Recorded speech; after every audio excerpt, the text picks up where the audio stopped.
On this day of September 8th of 2025, witness one has a 6-month-old child in common with the defendant, as well as a 6-year-old child in common with the victim. In December 2024, the defendant sought a stalking no contact order, which we are going to go over today, against the victim, alleging that the victim made verbal threats to the defendant through the defendant's family members. The defendant did not allege that the victim committed any acts of violence against her. Now, this is one thing that I did have highlighted. I don't know what happened, but this part right here is going to be important when in convicting Quadeja. The reason that this is going to be important, in number one, because the defense is going to use the fact that these two young ladies knew each other. So the defense is going to say she knew her, and so she was afraid of her due to previous violence or to previous incidents with Romeca that caused her to want to do, or to cause her to do what it is that she did. So this is really important here, because the defendant, when speaking to officers and in court when she obtained her no stalking order, admitted that the defendant, that the victim has never committed any acts of violence against her ever before in life. In fact, she's never seen her before in person ever. But the important part here for the prosecution is that Quadeja admitted out of her own mouth on the day of September 8th and several times in court from December 2024 all the way up until July of 2025 that she's never truly she's never physically been in her presence. She was being threatened allegedly by Romeca by third parties. So the defense is going to say she has a reasonable belief. She has a reasonable fear against Romeca. The prosecution is going to challenge that by saying the fear is not reasonable because she's never been in Romeca's presence. She doesn't even know Romeca. She's never even really had an in-person encounter. And a lot of the incidents that Quadeja stated happened between her and Romeca were via third party, not face-to-face and not first party, not in person and not to each other. Okay. It was around, it was to family members and friends, according to Quadeja. We still don't know if that's true because we haven't seen any evidence of it. Okay. When I say we don't know if that's true, we don't know if the threats even ever happened. Okay. And we're going to get into that. Now, that's the first thing the prosecution, I'm sure, is going to say. These two people have met in person. They have a history with each other, but the threats that Quadeja is alleging have always been third party, according to Quadeja in court. As of the date of this incident, the defendant and victim have never met in person. The paper wasn't meant to be found that soon. Folded twice, tucked where only someone who knew her would think to look, it carried the kind of weight no courtroom ever could. Not evidence, not defense, just truth, quiet, trembling, and painfully human. And when her son finally held it in his hands, everything changed. If you're ready to hear the part no one talks about, the part that hits harder than headlines, stay with me. Because this is where it gets real. They all argued over facts, timelines, and motives, but no one prepared him for her voice on paper. Chapter 1. He almost missed it. The house didn't feel like hers anymore. Too quiet, too clean, like something had been erased that couldn't be replaced. He wasn't even looking for answers, just something familiar. A scent, a memory, anything that still felt like her. Then he found it. Tucked between pages of a worn notebook, the kind she always kept nearby but never talked about. His hands hesitated before opening it. Something in him already knew this wasn't just another note. It started simply, "Baby, if you're reading this." He stopped. Read it again. And again. Her handwriting, steady, unmistakable, Felt like she was sitting right there, speaking to him the way she used to when things got hard. Not as the woman everyone else was talking about. Not as a name in conversations and debates. Just Mom. She didn't try to explain everything. That wasn't the point. Instead, she wrote about him. About the day he was born. About how she counted his fingers twice because she couldn't believe he was real. About the nights she stayed awake just to hear him breathe. The little things no one else would ever know. And then the tone shifted. Not fear. Not panic. Something deeper. Like she knew time wasn't on her side, but refused to let that be the loudest thing in the room. I need you to grow up knowing who you are, not what they say. His grip tightened. Because suddenly the noise outside, the opinions, the accusations, the endless talking, felt smaller than this one piece of paper. She wasn't writing to defend herself. She was trying to protect him.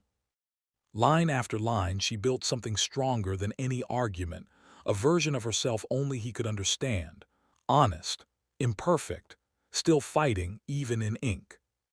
And right when it felt like he couldn't keep reading, she wrote something that made him stop breathing. If you felt that, you're not alone. Because what she says next, it changes everything. He didn't want to keep reading. Not because he didn't care, but because something inside him knew the next lines would stay with him forever. The kind of words you don't just read, you carry. His hands trembled slightly as he unfolded the rest of the page. There was a pause in her writing, not a literal one, but you could feel it. The ink pressed a little deeper, like she had stopped, thought, maybe even cried, then continued anyway. If things don't make sense right now, that's okay. He swallowed hard. Because nothing made sense. Not the noise, not the silence, not the way everyone seemed so sure about things they never lived through. But she knew that. She knew confusion would come before clarity. And she didn't rush him past it. I wish I could sit with you and explain it all, but life doesn't always give us that chance. That line hit different. It wasn't dramatic, it wasn't trying to be remembered, it was just honest, and somehow that made it heavier than anything else. She didn't name names, didn't point fingers, didn't try to rewrite anything. Instead, she did something harder. She let him think for himself. I trust the man you're becoming. He paused again. Because that wasn't just a sentence, it was responsibility. In a world already telling him what to believe, she gave him something no one else had.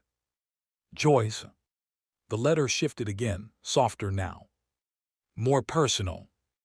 I need you to forgive me for the days I wasn't strong, and remember me for the days I tried anyway. His chest tightened. Because suddenly, this wasn't about a case anymore. This was about a mother asking her son to see her as human. Not perfect. Not broken. Just real.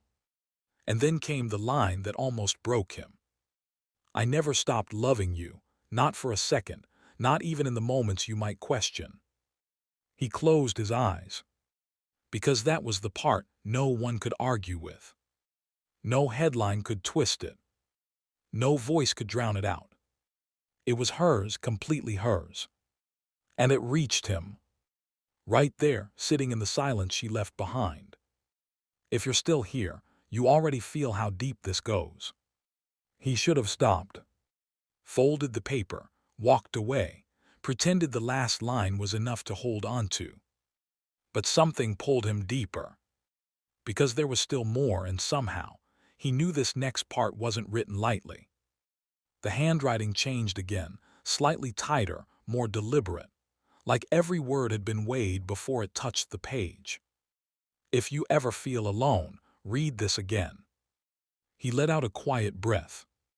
Because that meant she knew. She knew there would be moments, late nights, heavy thoughts, silence too loud to ignore, when he would go looking for her and come up empty. This letter was her answer to that. I won't be there the way you want, but I'm still with you in the choices you make. He stared at that line longer than the others. Not because it was complicated, but because it was. She wasn't promising something impossible. She was giving him something to hold onto when everything else slipped. And then, the part that changed everything. Not loud, not dramatic, just direct. Don't let anyone turn my story into your burden. His jaw tightened, because without even trying, that's exactly what had been happening. Voices, opinions, whispers, people who never knew her speaking like they did. And somehow, it all kept finding its way back to him. But she saw that coming. She refused to let that be his weight. This was my life, not your sentence. He looked away from the page. Because that line didn't just free him, it challenged him. To separate love from pressure, memory from expectation, truth from noise. And for the first time since everything happened, he felt something shift. Not closure, not peace, but space. Space to breathe, space to think, space to decide who he wanted to be, without carrying something that was never his to carry. The last part of the letter was shorter, simpler, but somehow harder to read. I need you to live, fully, loudly, without looking back for permission. His vision blurred, because that didn't sound like goodbye. It sounded like a push forward, like she was standing right behind him, steady, certain, telling him not to get stuck in what can't be changed. And then the final line, the one that stayed long after the paper left his hands. I'll always be proud of you, no matter what you choose next. Silence filled the room again. But it wasn't the same silence as before. This one felt different. If you made it this far, you already know, this wasn't just a letter. It was a turning point. The remaining chapters don't try to outdo the letter, they show what it did. He doesn't suddenly have answers. There's no dramatic moment where everything clicks into place. Instead, you see something quieter, more real. He starts pulling back from the noise, the opinions, the pressure, the people trying to shape the story for him. Not out of anger, but because of what she told him. Don't carry what isn't yours. He goes through phases. Doubt still shows up. So does pain. There are moments he rereads the letter and hears different meanings depending on the day he's having. Sometimes it comforts him. Other times it challenges him. But it never leaves him the same. At one point, he almost lets everything consume him, the case, the public talk, the constant reminders. But that line hits him again. This was my life, not your sentence. That's when the shift becomes real. He starts making decisions for himself, not in reaction to what happened. You see him begin to rebuild not the past, but his own path. Small steps at first, choosing who he listens to, choosing what he believes, choosing how he remembers her. And instead of being trapped by her story, he starts carrying her the way she intended, in strength, not weight. By the final chapter, there's no perfect ending, no neat resolution, but there is growth. He folds the letter one last time, not to hide it, not to forget it, but because he no longer needs to read it every day to feel her presence. It's part of him now. And the story closes on a simple but powerful truth. She didn't leave him answers. She left him freedom. If you felt this, that's exactly why stories like this stay with people. Because sometimes the loudest impact doesn't come from what's said in public, but from what's written in private.